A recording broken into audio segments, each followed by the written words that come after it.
So before we cut right here, we're gonna put some simple painter's tape here. This will help us, do our sketch of what we're gonna do.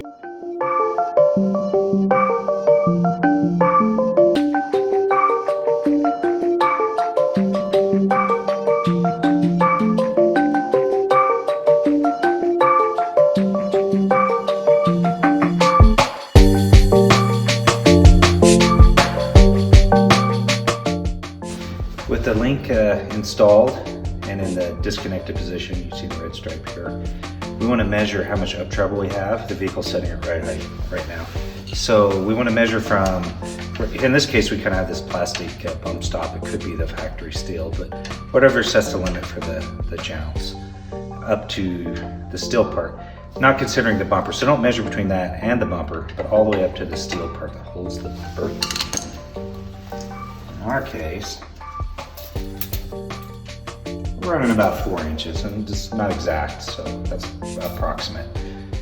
So what we're going to do is we're going to measure, see how far this goes up from here. So this is pushed all the way down. So what we want to do, we put this blue tape on here.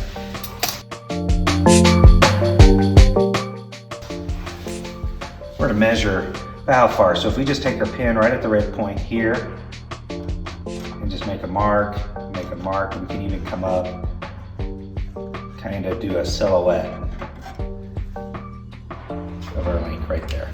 So in this case, we're just using a standard nut to make it easy here. You'll have a nylock, so it won't be this easy. So when we take this a little bit loose, it'll move out here. So when we move it up 4 inches is going to be right up in here.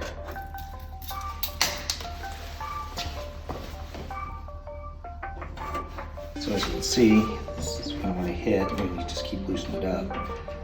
Move it out if you need, like so. You see how this doesn't arc. And then once we get it about here, we're just going to do the silhouette once again. And this will give us something to go by when we finish up our drawing. So we're just going to, instead of doing an arc, it doesn't have to be that exact. We want to give us a bit of a room here, around the silhouette, maybe 1/4 to 1/2 inch. So we're just going to sketch in what we want.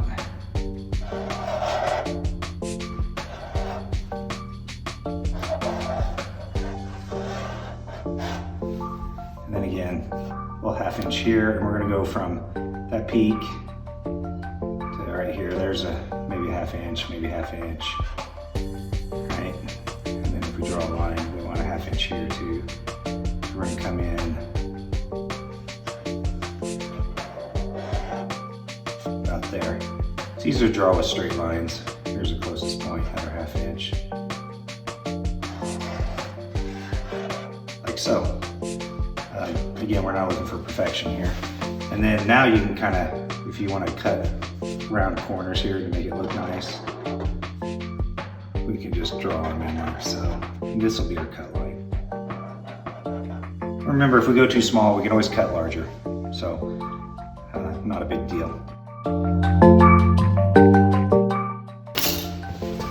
All right, we're going to use a step bit. And what we want to do is we want to make a big enough hole to get our little saber saw or buddy saw in there. You can use a grinder. This is just a lot cleaner and I think quite easy. So we're gonna pick here and we're gonna get close to that line. Check to make sure nothing's too close to the back here that we're gonna cut. We've taken a look at it.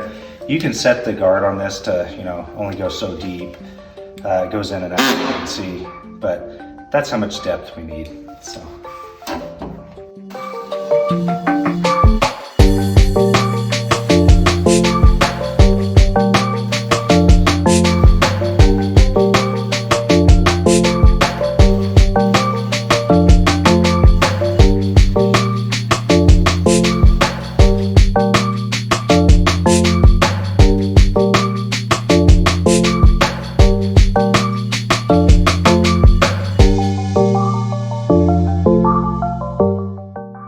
So we've got our hole cut. Luckily, we haven't damaged anything. Check to make sure you didn't clip anything. We're cutting, we're all good. And we're just gonna move this up 4 inches. Unlock it. Measure on the chrome shaft right here.